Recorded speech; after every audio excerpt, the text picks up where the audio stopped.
Hello, my name is Stephen Wojbinski, and this is my video blog for ED 8610 number 3. And today we're going to answer a couple questions about leadership. And the first one is, what do principals need to do to understand your motivation to persuade you to take on more responsibilities?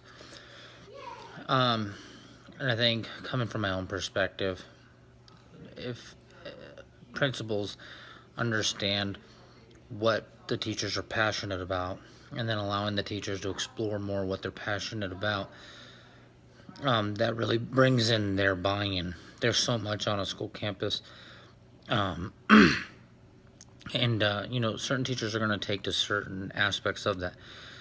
Helping teachers develop their passions in the content or the areas where they are more passionate about really helps them take it on, and then when they take it on, they do it to a better excellence. If we're forcing committees, let's say, and there are people on it that aren't passionate about, let's say, PBIS, you're not going to get a better finished product. If you put people in that are passionate about that PBIS, we're more likely to get that excellence. And then those teachers also develop into leaders on campus in those areas. No, I mean, even as a principal, we're not going to be perfect in every area. We're not going to be passionate about every area. But using our staff and developing our staff in areas helps them and helps the site overall. This is one of the things, micro versus macro managing principals.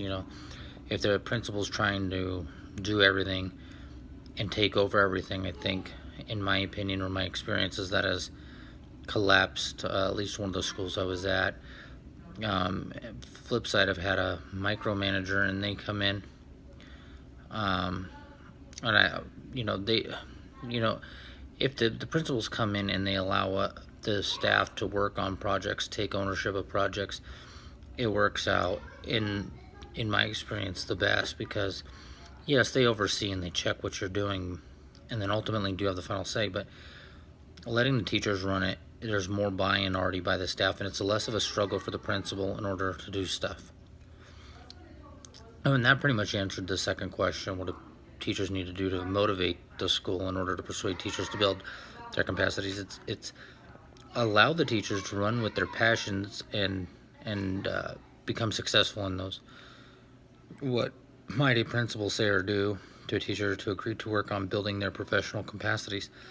I think that's just getting to know each teacher, their individual, their strengths and their weaknesses, and allowing teachers simply to work in areas of their strengths. But also, if there's a weakness that the teacher expresses, and they have decided they want to grow in that area, pushing them, letting them go to professional development, coaching them. Those are all things that are within our power to help them to develop in those professional capacities. What school principals should avoid doing or saying, if a principal's involved in everything and taking control of everything, it really destroys a culture, because one person cannot run a big school of, let's say, 700 to 1,000 kids by themselves. And this is assuming no assistant principal either, because that's the scenario where I had that, and it's too much for them. And then the principal, it's not that it was a bad principal or anything like that, but when you have one person doing all that, nothing is done well. Everything is just managed. If you're willing to relinquish some command of stuff, make those committees, let them run with it, you check it off, you add your input, that's the way to go. But just having to do everything, you really set yourself up as a leader for failure, because, and not only that, it puts down the staff, and then you're fighting them to get buy-in to stuff that they're not passionate about because they had no say in the process. And that's something that you really want to avoid. And yeah, that concludes my video. Thank you.